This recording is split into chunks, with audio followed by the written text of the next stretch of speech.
Iniciamos agora a aula 3 do primeiro módulo do curso completo de licitação pública para MEI, ME, PP e analista do Manual de Licitação. Esta terceira aula é sobre pregão eletrônico. O que isso quer dizer? Você aprendeu até agora por que você deve vender para o governo, por que o governo compra muito, certo? Você aprendeu até o momento, na segunda aula, quais são as principais legislações, o que você deve focar para poder vender para o órgão que você quer, certo? Então, depois que você entendeu por que o governo compra, quais são as principais leis que o governo utiliza para poder publicar o edital e fazer a sua licitação, você tem que entender qual é o principal meio que o governo utiliza para poder fazer a própria licitação. Então, para você que é MEI, ME, PP, a principal ferramenta do governo é o pregão eletrônico. Então, o pregão eletrônico, você entendendo o que é o pregão eletrônico, com certeza, daqui para frente, você vai ter muito sucesso e vai entender outros tipos de modalidades que tem de licitação. Então, vamos nessa? A licitação pública acontece por um rito processual. Então, ele tem uma forma de fazer a licitação e contratar o serviço ou comprar o objeto. Antigamente, na Lei 866, existiam diversos ritos e muitos deles eram por causa do valor. Então, tínhamos concorrência, tomada de preço, carta convite, entre outros. Hoje, com a 14133, não temos mais esses tipos de modalidades. Nós temos hoje em dia 5 modalidades. E quais são? Pregão, concorrência, concurso, leilão e diálogo. Você que está vendo essa aula, quais são os mais importantes? Pregão e concorrência. E qual é o mais importante dele? Sem comparação, pregão eletrônico. Então vamos focar no que é mais importante e o que vai lhe gerar lucro. Então, a principal modalidade de licitação do Brasil hoje, quer seja no ramo federal, no ramo estadual ou no municipal, é o pregão eletrônico. Então, o pregão eletrônico, temos o conceito dele, o que é o pregão eletrônico. Vocês dão uma lida aí, quiser dar uma pausa, porque eu vou passar de forma rápida. A principal diferença entre a concorrência e o pregão é que, na concorrência, se eu quero contratar um serviço técnico, um serviço mais especializado ou contratar uma obra, então eu tenho que utilizar a concorrência. Porque a concorrência não mede só o preço e o desconto, que é o que o pregão faz. Ele mede técnica, mede o quanto que a empresa tem de aptidão, então ele faz outras justificativas para poder contratar. Então no pregão a gente preza, a administração pública preza pelo preço e o desconto, tá certo? Então a diferença é essa. Se você não é uma empresa de consultoria especializada, se você não é uma empresa de obras grandes, que faz pontes, que faz estradas, então assim, não precisa se preocupar muito com a concorrência. O foco é o pregão. Então, quando a gente vai analisar o que é o pregão, né, a administração pública, ele vai licitar, ele vai comprar, utilizando essa modalidade de licitação. Lembre-se, modalidade de licitação. O pregão é a modalidade. O pregão, ele existe duas fases, dividido em duas fases, que a gente chama de fase interna e a fase externa. A fase interna é a fase que a administração pública para identificar o problema, identificar a situação que tem que resolver e fazer o processo em si. Então é a fase interna. Para você que está vendo esse curso, provavelmente você não interessa muito o que é a fase interna. Mas entender pelo menos o básico da fase interna vai lhe ajudar a entender como pensa o administrador público, como ele chegou naquela solução. Se você entender como ele chegou naquela solução, você consegue com certeza adaptar melhor o seu serviço ou entregar o objeto da forma correta, ou até reivindicar o seu direito e entender o que está errado, e aí você questiona a administração pública, questiona a fase interna, que eles fizeram de alguma coisa errada, planejaram algo errado, enfim. Isso é assunto para uma aula mais para frente, certo? Então a fase interna é igual uma empresa normal, praticamente, ou na sua casa. Você identifica que tem algum problema, aqui está faltando pneu. Então você identificou, você vai pesquisar no mercado qual é o valor para resolver o seu problema. Você pesquisou, Aí você tem que elaborar documentos formais, que é obrigatório, em 99% dos casos é obrigatório. O primeiro documento mais importante hoje é o estudo técnico preliminar. O estudo técnico preliminar vai justificar por que ele quer aquele objeto, por que ele precisa, como ele chegou na quantidade, quais são as soluções que ele elaborou. Então, existem várias etapas para você fazer esse estudo. Se você é da privada, não precisa entender 100% sobre isso. Ele vai fazer um mapa de risco, ele vai tentar classificar quais são os riscos da contratação, quer seja antes ou depois do que aconteceu o risco. Então ele vai ter que justificar, ele vai ter que elaborar um termo de referência. Lembre-se bem, termo de referência é o principal documento de quem está participando da licitação. Porque o termo de referência, ele vai dizer o que ele quer, ele vai dizer qual é a especificação, ele vai dizer como ele vai pagar, ele vai dizer como ele vai receber. Então é o termo de referência o principal. Então eles vão elaborar o termo de referência, vão indicar quais são os recursos, vão elaborar o edital. Provavelmente, dependendo do valor da licitação, vai passar por uma análise jurídica, vai passar por um advogado, quer seja municipal, quer seja um advogado da União. E aí, depois de tudo isso estar sendo feito, passou por toda essa análise, vai ser publicado o edital. Publicou o edital, tornou público para a sociedade. Então, a partir desse momento é que a gente chama que começa a fase externa, que é a fase que você provavelmente vai participar. Então, na fase externa, você tem que acompanhar essa licitação de acordo com os prazos. O fato principal aqui são os prazos que ela determina para você poder participar, para você poder chegar no dia certo e não perder a licitação. Então, de forma resumida, primeiro, você tem que se credenciar nos portais, você vai elaborar sua proposta e cadastrar sua proposta na licitação, você vai participar da fase de lance, vai ter uma fase de negociação, vai ter uma fase de habilitação dos seus documentos, vai ter uma fase que pode ter recurso, você pode elaborar um ofício e discutir com o seu concorrente, dizendo que ele está errado e eliminar ele. É o que mais acontece. E no final de tudo, quem ganhar vai para o ordenador de despesa, que geralmente, se for um município, é um prefeito, se for do governo, vai para o governador, tá certo? Se for, é o chefe ali da seção da repartição pública. Então ele vai dizer, tá tudo certo, tá adjudicado, tá homologado, então a partir desse momento acabou a licitação e começamos a próxima fase que a gente chama de execução contratual, tá certo? Vamos entrar mais a fundo na fase externa, que é a fase que é predominante do que a gente quer saber aqui nessa aula. Então, rapidamente, fase interna. O que é importante? Estudo técnico. O estudo técnico vai dizer o porquê. Por que eu quero aquilo? O termo de referência vai dizer como eu quero o serviço seja feito. Como eu quero que o meu objeto seja entregue. Quando eu quero. Então, o termo de referência é o seu farol. Lembre-se disso. E o edital diz assim, como você vai participar? Quem pode participar? Onde será feita a licitação? Tá certo? Então, os documentos mais importantes que vão aparecer serão esses. Também podem aparecer minutas de contrato, minutas de ata, que é como se fosse um modelo do contrato da ata que você vai ter que assinar futuramente.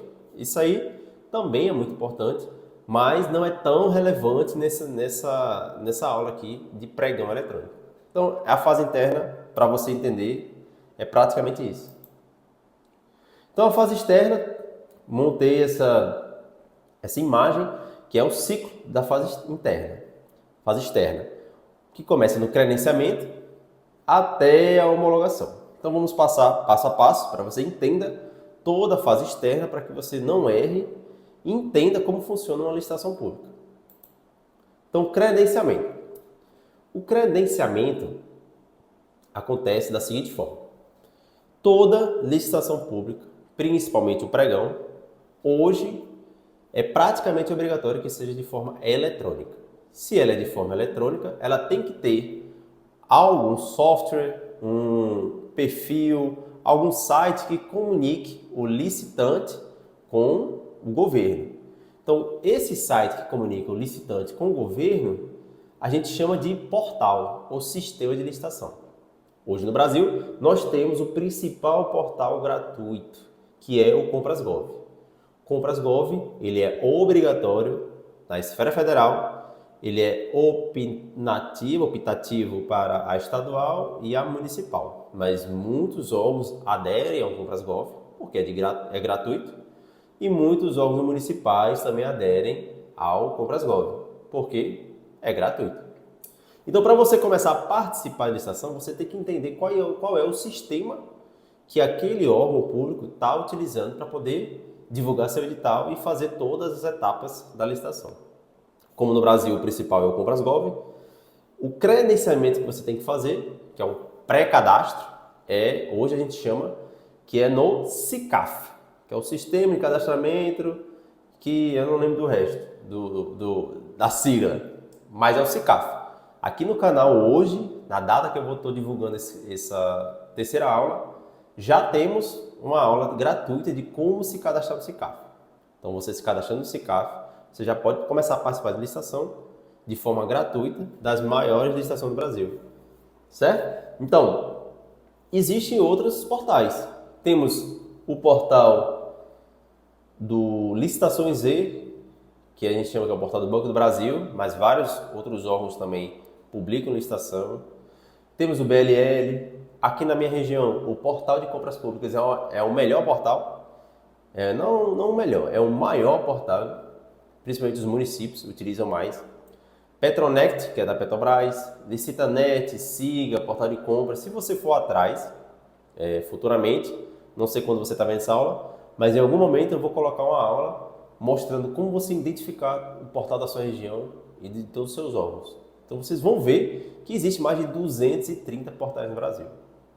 E, para a infelicidade da maioria, para não dizer que são de todos, o único que eu lembro que é de graça é o Compras.gov. É o portal mais utilizado e gratuito. O resto, você vai ter que pagar algo. Ou paga uma mensalidade, ou paga anualmente, ou paga por licitação, a porcentagem, enfim. Tem que estudar cada portal. Tá certo? Então, após o credenciamento, você se credenciou, colocou seus documentos, fez o pré-cadastro, você está apto a participar. Então, você se cadastrou, você precisa encontrar a licitação. Encontrou, foi lá no portal, pesquisou, viu que aquela licitação é boa para você, então você precisa, no primeiro momento, identificar as datas, ver se ele está aberto. Se ele estiver aberto, então ele está apto a receber a sua proposta comercial, que a gente chama de inclusão da proposta. Você vai olhar o que ele pede, é um pregão de pneu. Você fornece pneu, você vai olhar os preços, ou o preço pode estar sigiloso, que também é assunto para uma aula mais específica. Então você vai elaborar um documento dizendo, eu forneço esse pneu, nesse valor e pronto, e atendo às especificações. Vai cadastrar esse documento. Então, antes de iniciar o dia da licitação em si, que a gente chama de licitação pública, você tem que cadastrar essa proposta. Tem portal que você coloca manualmente, não precisa anexar arquivos, e tem portal que você tem que anexar um PDF já assinado. Então, você tem que estudar realmente o manual, o manual do portal, e entender o que ele pede para poder não perder uma licitação por besteira. Tá certo? Então, encontrou a licitação, você vai incluir a proposta. Incluir a proposta, você vai guardar a data que vai começar a licitação. Então, geralmente ele vai dizer a data e a hora. Então, na data e na hora que tiver escrito lá, que vai começar a licitação, geralmente é no edital, a gente chama de abertura da sessão pública. Então, nesse momento, nessa data, nessa hora, vai começar a sessão pública. Vai ser quando um servidor público vai estar lá de frente do computador, que a gente chama de pregoeiro, você vai ver muito essa palavra, pregoeiro. Ele vai estar lá conduzindo a licitação pública. Então, nesse momento, a partir da proposta que você fez, vai começar uma etapa de lance. Quer dizer o quê? Você, que cadastrou uma proposta no valor X, vai competir ou disputar, que é a palavra mais correta, com outros fornecedores, outras pessoas. Então, se 20 pessoas, ou 20 fornecedores no caso, cadastraram a proposta, nesse dia e nessa hora, o que vai acontecer? Vai ter uma disputa online, tá certo? Então, chegou no dia, vai ter a abertura da sessão, vai começar a sessão de lance. O que é a sessão de lance? É uma disputa, é um leilão online que vai ser um fornecedor contra o outro, ofertando lances e descontos até chegar no vencedor. Nada mais que isso, certo? Não tem muita complicação. O que a gente pode dizer sobre isso é que esses lances possuem uma forma. Não é aleatório, existe um procedimento, certo? Aqui eu trago a letra da lei, o artigo 56, do que são os modos de disputa. Como se disputa o lance, como se disputa essa fase na licitação. Então, se tiverem mais dúvida para frente, dê uma pausa, dê uma olhada na lei, que vai lhe ajudar muito. Então, as disputas são de forma, hoje, aberta e fechada. Temos dois tipos de disputa. Aberta, todo mundo consegue ver os lances dos seus concorrentes. Fechada, você não consegue ver o lance do concorrente. E nessa de aberta e fechada, ele começa a misturar. Aberta e fechada e aberta, só fechada. Então aí a gente vai dar uma breve explicação sobre esses tipos de disputa, que daqui para frente, quando você começar a participar, você vai perceber que não é difícil, mas você terá que saber cada particularidade para poder entender e poder, assim, planejar estratégias para poder ganhar a licitação. Modo aberto nada mais é a fase em que todos os fornecedores vão conseguir ver qual é o lance do seu concorrente. Não tem como saber quem é o concorrente, mas o lance tem como ver. Então, se você der um lance para um pregão de óleo vegetal de R$10 e o seu concorrente der um lance de 9, você vai conseguir ver, tá certo? Então, isso é o modo aberto. O que o modo aberto tem de particularidade? Quando começa a sessão pública, na data e na hora que foi estabelecido, o que acontece? Se 8 horas da manhã começou, o pregão vai abrir a sessão pública, vai dizer que vai começar a fase de lance. Começou a fase de lance, no modo aberto, é dado 10 minutos para que todos os fornecedores disputem dando lance e para poder ganhar a licitação. Quando chegar nos últimos 2 minutos, a gente chama que é o tempo que é prorrogado automaticamente. O que isso quer dizer? Faltando 2 minutos, se você der um lance de R$9 no óleo, chegou a 2 minutos e seu concorrente deu um lance de R$8, faltando 30 segundos, o que acontece? Esses 2 minutos voltam e começam a contar a partir de 2 até finalizar.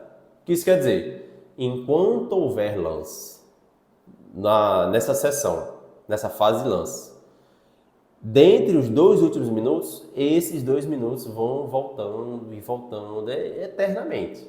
Então, enquanto tiver lance, volta. Eu já vi pregão, eu mesmo já peguei pregão, que começou de 8 da manhã e acabou de 6 da noite. Porque a cada 2 minutos, alguém colocava um lance e aí ele voltava o tempo para 2 minutos. Aí faltando 10, 20 segundos, alguém botava um lance e voltava, e assim por diante. Todo lance, quer seja por aberto ou fechado, existe um intervalo mínimo. Então, a administração pública, não é boba nem nada, se ele lança um pregão de óleo e diz que o óleo é R$10, ele diz assim, o óleo é R$10, só que o próximo lance que você pode dar é de 50 centavos. Então isso quer dizer, você só pode dar lance de 9,50 para baixo. 9,50, 9,40, enfim. Não pode dar menos que o intervalo. Então ele vai dizer o intervalo. Sempre terá um intervalo. Pode ser 50 centavos, pode ser 1 centavo, pode ser R$10, R$1.000, depende da licitação. Então lembre-se disso. Vão ser 10 minutos, os 2 últimos minutos podem voltar dependendo do lance e sempre terá um intervalo mínimo. Tá ok? Então esse é o modo aberto, é o modo mais comum de pregão eletrônico, é o que vocês terão mais convivência. Esse aqui com certeza é o carro-chefe e é o que mais acontece. Os próximos eu vou explicar numa outra aula, porque vou dividir em 2 partes, senão vai ficar muito longo. Como é um assunto bem denso, eu peço que vocês olhem o slide, olhem a instrução normativa, coloquei a instrução normativa 73, que é aquela que define o que é o pregão eletrônico em esfera federal, mas que os outros órgãos também utilizam. Então vejam isso com mais, dê uma lida, certo? Se não, não é obrigatório ler, mas se puder é melhor. Que eu vou trazer a parte 2 dessa aula, que é uma aula muito boa, é uma das melhores aulas, é a aula que vai lhe conduzir daqui para o resto da sua vida na área de licitação, principalmente no pregão eletrônico.